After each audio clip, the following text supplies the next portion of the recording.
आज की इस ऑनलाइन कक्षा प्रशिक्षण में डीएलएड चतुर्थ सेमेस्टर के प्रशिक्षुओं के लिए हिंदी विषय के अंतर्गत एक महत्वपूर्ण प्रकरण पर आज हम चर्चा करने जा रहे हैं, जिसका शीर्षक है अनिवार्य संस्कृत में अनुस्वार, हलंत, विसर्ग आदि का ध्यान रखते हुए शुद्ध उच्चारण, वाचन एवं लेखन कौशलों का विकास करना।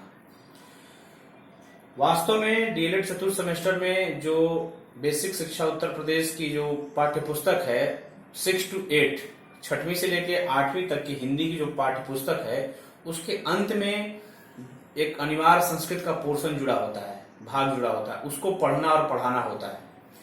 उसी के तहत ये सेमेस्टर में रखा गया है आपका सिलेबस में, ताकि आप संस्कृत को भी उतनी ही सहजता के साथ उच्चरित कर पाए, बोल पाए, जिससे जो प्रशिक्षु होंगे, जो बच्चे होंगे, आप छोटे बच्चों को जब पढ़ाएंगे तो उनको भी संस्कृत की जो खूबियां हैं उससे अवगत करा पाएंगे।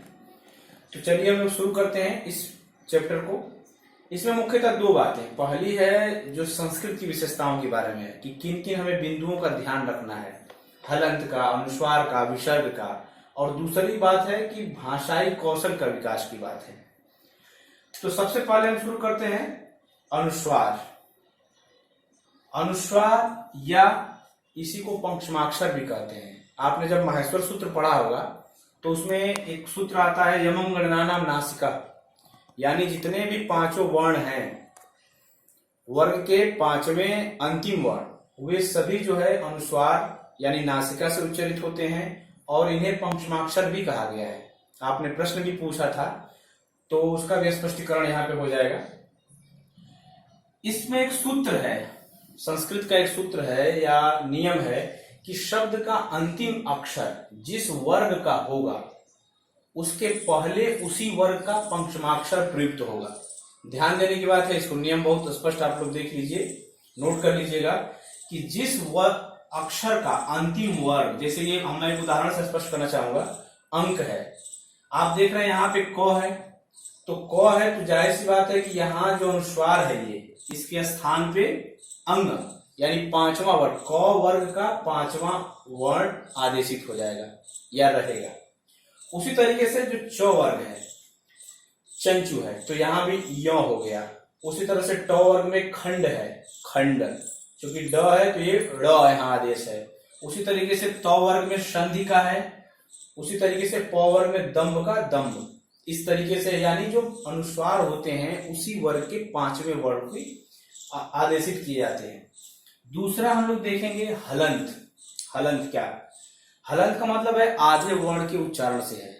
जैसे हम जब स्वरों को बोलते हैं तो अपने आप में स्वर होते हैं, लेकिन जब व्यंजन का उच्चारण करते हैं तो स्वर उसके साथ जुड़ जाता है। जैसे अगर मैं क बोलूं तो उसमें अ आ ही जाएगा, लेकिन जब आपको केवल और केवल क दिखाना हो तो वो लिख के ही दिखा सकते हैं। आप बोल के नहीं अंतर कर सकते हैं कि मैंने एक बार बोला कि क और एक बार ऐसे बोलूं क कि जिसमें आधा और न हो, ऐसा हो ही नहीं सकता है। तो अब इसका प्रयोग क्या है? प्रश्न ये उठेगा कि इसका प्रयोग या इसका महत्व क्या है। तो इसका प्रयोग या महत्व जो है संधि और समास में प्रयोग किया जाता है। जब हम वर्णों को नई रचना करते हैं समास के माध्यम से, संधि के माध्यम से, तो वहां पर जो है या संयुक्त वर्णों के मेल में इसका प्रयोग होता है। जैसे क वर्ण है तो इसको अगर हम इसमें से स्वर को हटाएंगे तो इस तरीके का हो जाएगा, ज है इस तरीके का हो जाएगा। यानी हलंत का मतलब है किसी भी वर्ण को जब हम स्वर रहित दिखाने का प्रयास करते हैं या लिखने का प्रयास करते हैं तो वह हलंत की श्रेणी में आ जाता है। तीसरा है विसर्ग।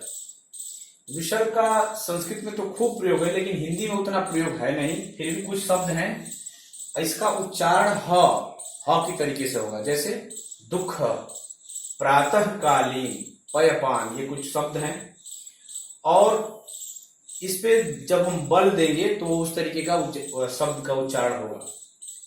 अब ये तो हो गए संस्कृत के कुछ जो अनुस्वार, हलंत, विसर्ग। अब मेन जो बात आएगी भाषाई कौशलों की, कि किस तरीके से हम किसी बालक के अंदर जो भाषाई कौशल है उसका विकास कर पाएंगे।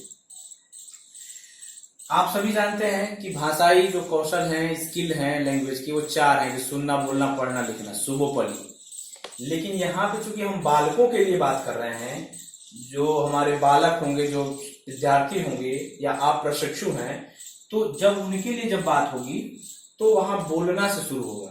बोलना, पढ़ना, लिखना और समझना, ये 4 यहाँ पे आ जाएंगे। बोलना को हम उच्चारण करना या मौखिक अभिव्यक्ति के कौशल के भी नाम से जानते हैं। यानी जब कोई बालक को हमने सुना दिया कोई बात और वो किस तरीके से उसको अभिव्यक्त करता है, प्रस्तुत करता है, ये हो जाएगा बोलना कौशल में शामिल हो जाएगा। उसी तरीके से वाचन कौशल, सिर्फ पढ़ना, वाचन करना सिर्फ पढ़ना नहीं हो सकता है। वाचन में जब हम वर्णों की जो उसके विराम चिन्ह हैं, भाव अनुभाव को जब हम शामिल कर लेते हैं तो पढ़ना हो जाता है। उसी तरीके से जब लिखने की बात आएगी तो लिखना सबसे महत्वपूर्ण कौशलों में आ जाता है, जिसमें सुनना, बोलना और पढ़ना ये तीनों जब शामिल हो जाते हैं तो लिखना कौशल आ जाता है। प्रश्न भी इसमें बनता है, पिछली बार पूछा भी गया है कि लेखन कौशल के महत्व को रेखांकित करिए, उसके उद्देश्य को स्पष्ट कीजिए। तो लेखन कौशल जब सुनना, बोलना, पढ़ना सही से हो जाएगा तो लिखना महत्वपूर्ण हो जाएगा। यह महत्वपूर्ण क्यों होता है? क्योंकि इसमें जो भाषाई कौशल हैं उनका तीनों का समावेश हो जाता है और विद्यार्थी के या बालक के जो मनोभाव हैं, अनुभव हैं, जीवनानुभव है, उसने जो महसूस किया है उसको अभिव्यक्त करता है इसी कौशल के माध्यम से, लिख करके, जो अस्थायी रहता है। अब अंत में आएगा भाषाई समझ या समृद्ध समझ। इसके बिना सारा बेकार है। अगर आपने कुछ पढ़ा, लिखा, सुना, बोला, कुछ भी किया, लेकिन अगर आपके अंदर कोई समझ नहीं बनी भाषा के प्रति, या पढ़ा क्या, उसमें क्या निहित तत्व है, अंतर्निहित बात क्या है, अगर ये आपने नहीं निकाल पाए, उसका निचोड़ या उसका सार कहिए, समरी कहिए, जो भी मूल तत्व है, तो आपकी समझ नहीं बनी। यानी पढ़ने, लिखने, सुनने, बोलने का निहितार्थ इसमें निहित है कि हम उससे अपनी समझ को समृद्ध बनाएं, पुष्ट बनाएं, प्रमाणिक बनाएं। तो ये जो है चैप्टर है, इस तरीके से इसमें बातें हैं और इस पे आपको 2 प्रश्नों के जवाब लिख के भी रखने हैं कि लेखन कौशल के महत्व एवं उद्देश्य को रेखांकित करें और संस्कृत के अनुस्वार, हलंत, विसर्ग इत्यादि का क्या महत्व है, क्या इसका प्रयोग है, इसको भी रेखांकित करना, इसको भी लिखना आप लोगों को। तो मुझे उम्मीद है कि आप सभी लोगों को इस कक्षा के बाद काफी चीजें स्पष्ट हो पाई होंगी। फिर भी अगर कोई प्रश्न रह जाता है तो आप अगली कक्षा में जरूर पूछेंगे। धन्यवाद।